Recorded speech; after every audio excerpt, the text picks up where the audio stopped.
Eternal love episode 5। Scene को देखकर Fred बोला, उसके पास बिल्कुल वैसी बॉडी है जैसी मुझे चाहिए, मेरी आइडियल टाइप।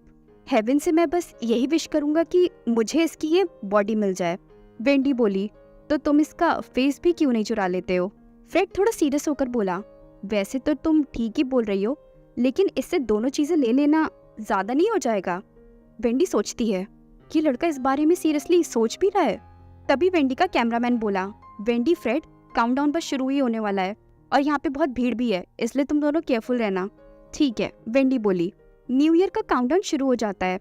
10, 9, 8 और सभी की नजरें काउंटडाउन पर ही होती हैं, जिसकी वजह से भीड़ एक जगह इकट्ठा होना शुरू हो जाती है और लोग एक दूसरे को धक्का देना शुरू कर देते हैं। वेंडी भी उन्हीं लोगों के बीच में खड़ी हुई थी। तभी वेंडी को कोई धक्का देता है, जिसकी वजह से वेंडी डिसबैलेंस हो जाती है। बस वो गिरने वाली होती है, तभी उसे कोई आकर पकड़ लेता है। उस इंसान की बाहों को पकड़कर वेंडी बोलती है, आई एम रियली सॉरी। और ये बोलते ही जैसी वो सिर उठाकर देखती है, वो देखती की देखती ही रह जाती है। काउंटडाउन अभी भी चल ही रहा था। 3, 2, 1। इस तरह नया साल आते ही फायरवर्क शुरू हो जाता है। वेंडी देखती है कि जिस इंसान ने उसे पकड़ा था वो कोई और नहीं बल्कि सीन सेंगी था। दोनों ही एक दूसरे को देखते रह जाते हैं। इस वक्त ये नजारा इतना ज्यादा खूबसूरत लग रहा था, मान लो कि ये जश्न न्यू ईयर का नहीं बल्कि उनके मिलने का हो। वेंडी को अचानक से होश होता है। तभी वेंडी सीन के हाथ को छोड़ देती है और बोलती है, आई एम सॉरी। सीन बोला, इट्स फाइन। तभी सीन फोन पर बात करते हुए जाता है और बोलता है, हैप्पी न्यू ईयर। ये सुनते ही वेंडी पीछे मुड़कर देखती है, क्योंकि उसे लगा था कि सीन ने उसे विश किया है। वहीं सीन फोन पर अपनी बहन से बात कर रहा था। सीन बोला, मैं बस अभी वापस आता हूँ। सीन की बहन बोली, कभी भी घर आओ, इसमें मैं क्या करूँ? वहीं वेंडी सोचती है, अच्छा हुआ मैंने मास्क पहन रखा था, शायद उसने मुझे पहचाना नहीं होगा। फिर वेंडी भी वहाँ से जाने लगती है। थोड़ी देर बाद चलते चलते सीन रुक जाता है और एक बार पीछे मुड़कर स्माइल करते हुए वेंडी की तरफ देखता है। वहीं फोन पर सीन की बहन बोली, तुम आज इतना वियर्ड क्यों एक्ट कर रहे हो? वैसे थैंक्स ब्रो और हैप्पी न्यू ईयर। वेंडी को जाता हुआ देख सीन अपनी बहन से बोला, वैसे तुम मुझे थैंक यू क्यों बोल रही हो? सीन की बहन बोली, क्योंकि तुमने मुझे हैप्पी न्यू ईयर विश किया इसीलिए। सीन बोला, ज्यादा उड़ने की जरूरत नहीं है और वैसे भी मैं तुमसे बात नहीं कर रहा था, अब मैं रखता हूँ, ओके। और फिर सीन कॉल कट करके स्माइल करने लगता है। अगले दिन शांगडाओ सिटी में वेंडी लिली का अपार्टमेंट देखने के लिए पहुंच जाती है। लिली बोली, वैसे तो ये 3 रूम अपार्टमेंट है, लेकिन लैंडलॉर्ड सिर्फ 2 ही लोगों को रहने के लिए परमिशन देता है और तीसरा रूम यूटिलिटी रूम है, जो कि हमेशा लॉक्ड ही रहता है। यहाँ पर किचन है, डाइनिंग रूम है और जरूरत की सारी चीजें हैं। तुम पहले अपना बेडरूम देख लो। लिली आगे बोली, इस रूम का रेंट पर मंथ 2000 युआन है और बिजली का और पानी का बिल हम दोनों बांट लेंगे, तो कैसा लगा तुम्हें? पूरा रूम देखने के बाद वेंडी बोली, बस थोड़ा सा एक्सपेंसिव है लेकिन अच्छा है। लिली बोली, वैसे इतनी जल्दी डिसाइड मत करो, शिफ्ट करना बहुत बड़ी बात होती है, इसलिए थोड़ा सा टाइम लेकर पहले सोच लो, उसके बाद बताना। फिर लिली जाते हुए बोली, अब तुम घड़ी की तरफ क्या देख रही हो? अब तो डिनर का टाइम हो गया है, चलो जल्दी से, मुझे बहुत तेज भूख लगी है। ठीक है, वेंडी बोली। फिर दोनों डिनर करने के लिए निकल जाते हैं। लिली ने पूछा, वेंडी वैसे आज जो तुमने लिपस्टिक लगाई है, इसका कलर कौन सा है? ये सच में दिखने में काफी प्रिटी लग रही है। वेंडी बोली, मैंने इस वक्त तक कोई भी लिपस्टिक नहीं लगा रखी है, मेरे लिप्स नेचुरली ऐसे ही है। लिली बोली, ओ कम ऑन वेंडी, तुम्हारा इससे क्या मतलब है कि तुमने लिपस्टिक नहीं लगा रखी है?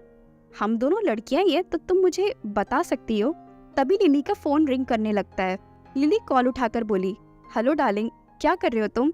लिली को देखकर वेंडी सोचती है, लेकिन मैंने सच में आज कोई भी लिपस्टिक नहीं लगाई है। लिली कॉल पर आगे बोली, सच में? मैं भी बस अभी अपनी फ्रेंड के साथ डिनर ही करने जा रही थी। कम ऑन, तुम भी हमें आके ज्वाइन कर लो, मैं तुम्हारा इंतजार कर रही हूँ, ठीक है? ज्यादा देर मत लगाना। लिली की बातें सुनकर वेंडी बोली, अच्छा तो लिली, अब मैं चलती हूँ। लिली बोली, क्यों ऐसे अचानक से क्यों? तुम तो मेरे साथ डिनर करने वाली थी ना? लिली आगे बोली, मेरा बॉयफ्रेंड अपने कुछ फ्रेंड्स को लेकर आ रहा है, इसलिए तुम बिल्कुल भी चिंता मत करो, तुम्हें ऐसा बिल्कुल भी नहीं लगेगा कि तुम कबाब में हड्डी बन रही हो, ठीक है? तभी वहाँ थोड़ी दूरी पर एक कार खड़ी होती है, जिसमें से एक लड़का बोला, हनी जल्दी आओ, कार में बैठो। वेंडी को देखकर वो लड़का बोलता है, वेंडी वैन? क्या तुम वेंडी वैन हो? हैरी सू, वेंडी उस लड़के को देखकर हैरानी से बोली। हैरी बोला, तुम दोनों अब जल्दी से बैठो, मैं यहाँ पर कार पार्क नहीं कर सकता। वेंडी बोली, मुझे लगता है कि मुझे अब चलना। तभी लिली बोली, कम ऑन वेंडी, अब तुम यहाँ तक आ चुकी हो, चलो हमारे साथ। फिर वेंडी कार का दरवाजा खोलकर जैसे ही अंदर बैठने वाली होती है, तभी उसकी नजर सीन सैंग पर पड़ती है, जो कि आंखें बंद करके कार की बैक सीट पर ही बैठा हुआ था। वेंडी चुपचाप सीन के बगल में जाकर बैठ जाती है और इस वक्त काफी ऑकवर्ड भी फील कर रही होती है। तभी हैरी बोला, सीन उठो, देखो तुम्हारा पहला प्यार तुम्हारे बगल में बैठा है। सीन हैरी की बात सुनकर धीरे धीरे अपनी आंखें खोलकर अपने साइड में बैठी वेंडी की तरफ देखने लगता है। वेंडी कुछ भी नहीं बोलती है और चुपचाप बैठी रहती है। लिली बोली, डार्लिंग, क्या तुम दोनों एक दूसरे को जानते हो? हैरी बोला, हाँ, हम सभी हाई स्कूल में साथी में थे। फिर हैरी वेंडी से बोला, वैसे वेंडी, तुम फर्स्ट या सेकेंड ईयर में ट्रांसफर होकर चली गई थी ना? वेंडी बोली, हाँ, सेकेंड ईयर के सेकेंड टर्म में मैं चली गई थी। सीन उन दोनों की बातें ध्यान से सुन रहा था। तभी लिली बोली, और तुम्हारा ये पहले प्यार से क्या मतलब था? क्या तुम्हारे दोस्त को वेंडी पसंद थी, लेकिन उन दोनों के बीच ऐसा कुछ हो नहीं पाया? एग्जैक्टली, हैरी बोला। वहीं वेंडी और सीन दोनों ऑकवर्ड होकर विंडो से बाहर देखने लगते हैं। फिर वेंडी धीरे से सीन की तरफ देखती है, जो कि कुछ भी नहीं बोल रहा था। तभी वेंडी हिम्मत करके बोलती है, हैरी, शायद तुम्हें कोई गलत फहमी हुई है, तुम मुझे किसी और के साथ कंफ्यूज कर रहे हो, क्योंकि मुझे तो ऐसा कुछ भी याद नहीं है। हैरी बोला, ऐसा तो हो ही नहीं सकता, मैं बिल्कुल ठीक हूँ, है ना सीन? तुम कुछ बोल क्यों नहीं रहे हो? फिर हैरी मिरर में देखता है कि सीन और वेंडी दोनों बहुत ही शांत बैठे हुए थे। हैरी बोला, क्या तुम दोनों अभी भी ऑकवर्ड हो क्या एक दूसरे के साथ? इस बात को तो ऑलरेडी 7 से 8 साल हो चुके हैं और मैंने ये बात इसलिए शुरू करी ताकि हमारे बीच बात करने के लिए कुछ हो।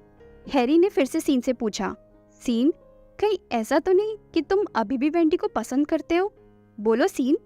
और अगर आपको ये स्टोरी अच्छी लगी तो प्लीज़ चैनल को सब्सक्राइब और स्टोरी को लाइक एंड शेयर करना ना भूलें। Thank you.